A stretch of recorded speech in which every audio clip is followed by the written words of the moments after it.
Step 2 is practice casting. So here we have a rod and a reel. If you bought a rod and reel combo, then it's already put together. But if you bought the rod and reel separate, then you'll need to put the reel on and string up your rod. And that's what we're going to show you how to do now.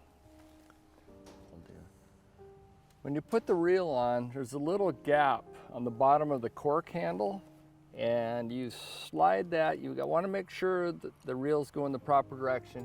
You slide that into the gap, and then there's a little gap there that you want to hit, and then you just simply twist up the washers, and it should seal in there nicely. And then take your fly line and string it through the eyes of the rod.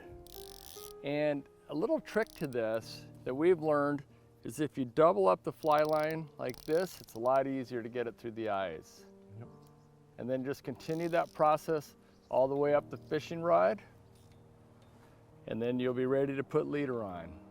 Ladin just got done showing you adding the reel on and stringing your fly line through the guides.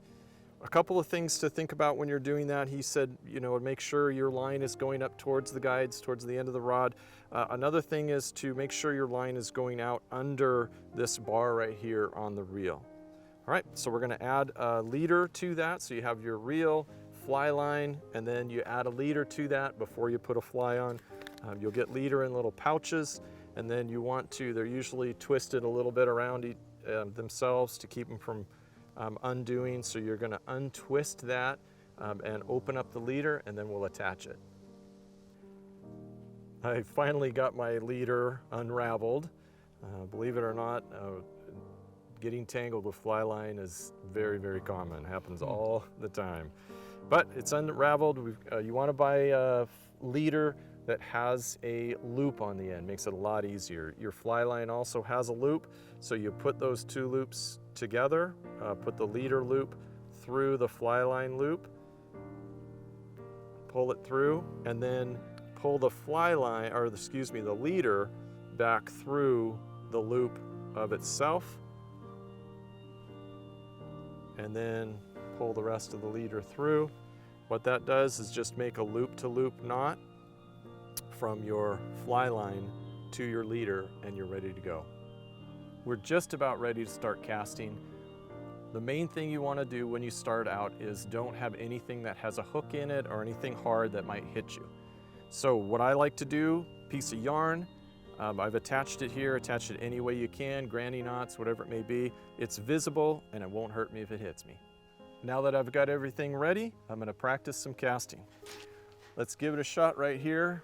We've got a nice yard. You just need a little bit of green space. I mean, you can do this down a street if you want to, if no cars are coming. Just need a little bit of space to cast. And you can see how much line I have out. The shorter you start, usually the easier it is. In general, you want to start casting, and there's a 10 to 2 little motion that gets the line out there. And you can see going back and forth. It's fairly easy starting to cast. When you get more line is when it gets more difficult. But just practice this motion, 10 to 2, 2 o'clock, 10 o'clock, 2 o'clock, 10 o'clock, 2 o'clock. Don't want to go all the way back and forth because the line hits the ground in the front and the back. So 10, 2, 10, 2, 10, 2, 10, 2, and then you'll cast it out towards the river. So we suggest small rivers. You're going to see that later on. This kind of casting, you want to practice and practice. Get more line out each time. See where it goes. You can see where your target is, and just do a lot of practicing. There are also other beginning casting videos. Watch as many as you can online. Go to a local fly shop and take a casting lesson. They're wonderful at helping people get started. Those are some great ways to get going. Or ask a friend. If you have a friend that knows how to fly fish, get them out there with you, get you started, and just start at it.